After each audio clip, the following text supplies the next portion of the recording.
కర్ణాటకలోని అరేబియా సముద్ర తీరంలో ఈ మురుడేశ్వర ఆలయం ఉంది. సముద్ర తీరాన ఈ ఆలయం చూస్తుంటే అలాగే చూస్తూ ఉండిపోవాలనిపిస్తుంది. ఇక్కడ శివుడు శివలింగ రూపంలో పూజలు అందుకుంటున్నాడు. కందుక కొండపై నిర్మించిన ఈ ఆలయం ప్రపంచంలోనే రెండో ఎత్తైన శివుని విగ్రహానికి ప్రసిద్ధి చెందింది. ఈ విగ్రహం ఎత్తు 123 అడుగులు. ఈ విగ్రహానికి బంగారు పూత పూశారు. ఇక్కడి రాజగోపురం 20 అంతస్తులతో ఉంటుంది. ఆలయంలోనికి ప్రవేశించే ద్వారానికి ఇరువైపులా 2 ఏనుగు విగ్రహాలు ఉంటాయి. స్థానిక పురాణాల ప్రకారం ఇక్కడి మృదేశలింగం శివుని అసలు ఆత్మలింగంలో ఒక భాగమని స్థానికులు చెబుతుంటారు. ఈ పట్టణానికి మృదేశలింగానికి మురుడేశ్వర అని పేరు పెట్టారు. అయితే ఆలయ నిర్మాణం పూర్తయిన తర్వాత దీనిని మురుడేశ్వర అని పేరు మార్చారు.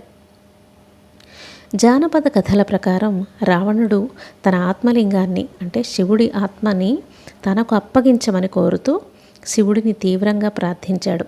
శివుడు అతని భక్తికి చాలా పొంగిపోతాడు. అతను లింగాన్ని లంకకు చేరుకునే వరకు భూమిని తాకకూడదనే షరతుతో అతనికి లింగాన్ని ఇస్తాడు. అంటే రావణుడు లంకకు చేరే వరకు విశ్రాంతి తీసుకోలేడు. రావణుడు కైలాస పర్వతం నుండి ఆత్మలింగాన్ని తన రాజ్యమైన లంకకు తీసుకెళ్తాడు. ఇంతలో ప్రమాదాన్ని పసిగట్టిన గణేశుడు రావణుడి వద్దకు వచ్చి గోకర్ణ సముద్రపు ఒడ్డున ఆత్మలింగాన్ని ఉంచేలా మోసగిస్తాడు. తన ఆత్మలింగాన్ని భూమి నుండి పైకి లేపేందుకు ప్రయత్నిస్తాడు రావణుడు. కానీ అతను దానిని కదిలించలేకపోతాడు. కోపంతో రగిలిపోతూ రావణుడు తన శక్తినంతా ఉపయోగించి లింగాన్ని ధ్వంసం చేశాడు. మురుడేశ్వర దేవాలయ విశిష్టత ఏంటంటే ఇక్కడ ప్రపంచంలోనే రెండో అతిపెద్దదైన శివుడి విగ్రహం ఉంది. దీని ఎత్తు 123 అడుగులు. పక్కనే విశాలమైన అరేబియా సముద్రం ఉంటుంది. ఈ దృశ్యం ప్రతి ఒక్కరిని కూడా మంత్రముగ్ధుల్ని చేస్తుంది. 20 అంతస్తుల రాజగోపురం ఈ ఆలయానికి మరో ప్రత్యేకత. దీనిపైకి వెళ్ళి ఆలయాన్ని పూర్తిగా వీక్షించవచ్చు. అలాగే పక్కనే ఉన్న సముద్రాన్ని కూడా ఆస్వాదించవచ్చు. గోపురం శిఖరం వరకు వెళ్ళడానికి 2 లిఫ్టులు ఉంటాయి. ఈ రాజగోపురం ఎత్తు 249 అడుగులు. ప్రపంచంలోనే అత్యంత ఎత్తైన గోపురంగా ఇది ప్రసిద్ధిగాంచింది. ఆలయానికి వెళ్లే మెట్ల దగ్గర 2 పెద్ద పెద్ద భారీ ఏనుగుల విగ్రహాలు ఉంటాయి.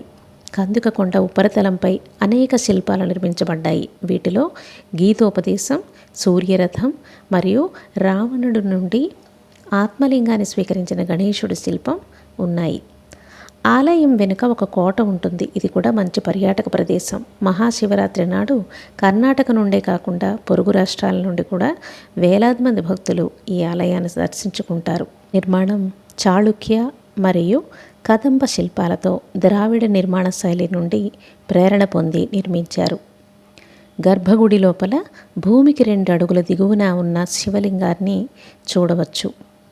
ఇక్కడ శివుడి విగ్రహంపై సూర్యకిరణాలు పడితే అది మెరుస్తుంది. ఈ భారీ విగ్రహాన్ని చెక్కడానికి 2 సంవత్సరాల కాలం పట్టింది. భారతదేశ ఆధ్యాత్మిక చరిత్రపై ఆసక్తి ఉన్న వ్యక్తులు ఈ మురుడేశ్వర ఆలయాన్ని సందర్శించవచ్చు. ముఖ్యంగా వారాంతాలలో ఇది కొంచెం రద్దీగానే ఉంటుంది.